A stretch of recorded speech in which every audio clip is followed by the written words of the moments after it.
Bonjour à tous, bienvenue sur Liberty TV, voici les titres de l'actualité.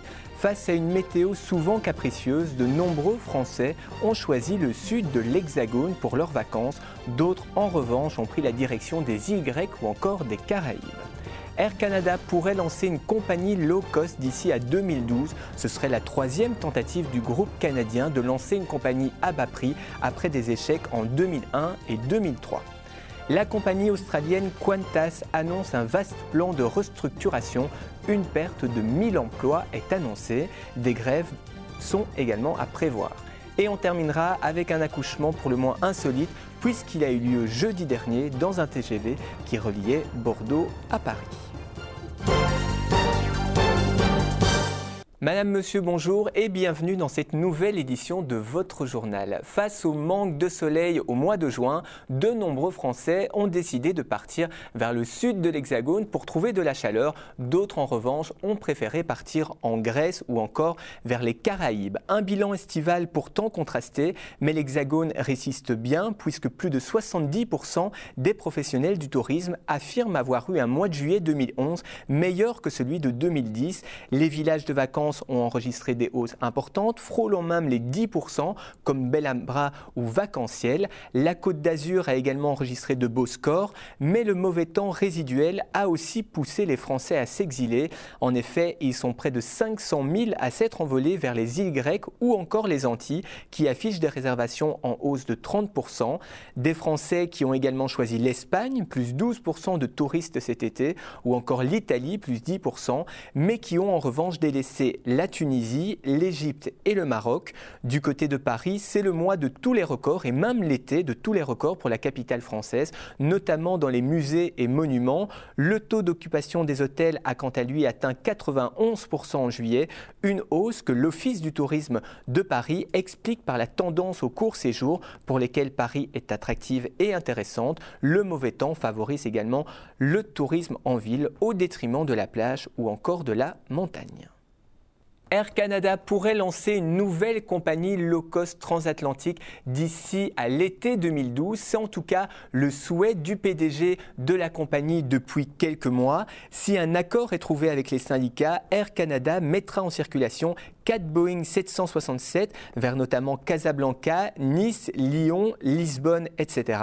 Par le passé, Air Canada avait déjà lancé 2 filiales à bas coût. C'était en 2001 avec la compagnie Tango qui a cessé ses activités 2 années plus tard et une seconde filiale avait été lancée en 2002 mais n'avait pas non plus remporté le succès espéré. Espérons que cette troisième tentative soit la bonne. Toujours du côté des low-cost, Ryanair est prêt à mettre sur la table plus de 350 millions d'euros pour acheter un terminal de l'aéroport de Dublin en cas de mise en vente par le gouvernement irlandais. En effet, le gouvernement irlandais croulerait sur les dettes, une opportunité que Ryanair souhaite saisir, mais pas à n'importe quel prix. La construction du terminal en question avait coûté 1,2 milliard d'euros, mais le PDG de la compagnie low-cost irlandaise est prêt à mettre maximum 350 millions d'euros sur la table, une affaire à suivre. Qantas, la compagnie aérienne australienne, a annoncé ce mardi 16 août un vaste plan de restructuration. Il faut savoir que Qantas fait face à d'importantes pertes financières et prévoit dans les 5 ans à venir de supprimer pas moins de 1000 emplois. Nous avons besoin de changements fondamentaux. C'est ce qu'a déclaré le PDG de Qantas, Alan Joyce. Du côté des changements, justement, il y a ce millier d'emplois supprimés. Et si du côté des employés, ce n'est pas la joie et que la menace de grève est présente, du côté de Airbus, c'est une bonne nouvelle qu'a annoncé Qantas, puisque la compagnie aérienne australienne souhaite en effet acheter 110 Airbus A320 pour renouveler sa flotte dans les 10 à 15 prochaines années. Et pour parfaire sa flotte, Qantas se dote aussi d'avions A380 dont elle a passé commande récemment. C'est un accouchement pour le moins insolite. Jeudi dernier, une mère a donné naissance à sa petite fille dans un TGV qui reliait Bordeaux à Paris. Ça s'est passé peu avant 11 h. La Société nationale des chemins de fer français a stoppé le train pendant une demi-heure afin de permettre à la jeune femme d'accoucher. Elle a ensuite été prise en charge par les pompiers vers un centre hospitalier. La maman et la fille se portent bien.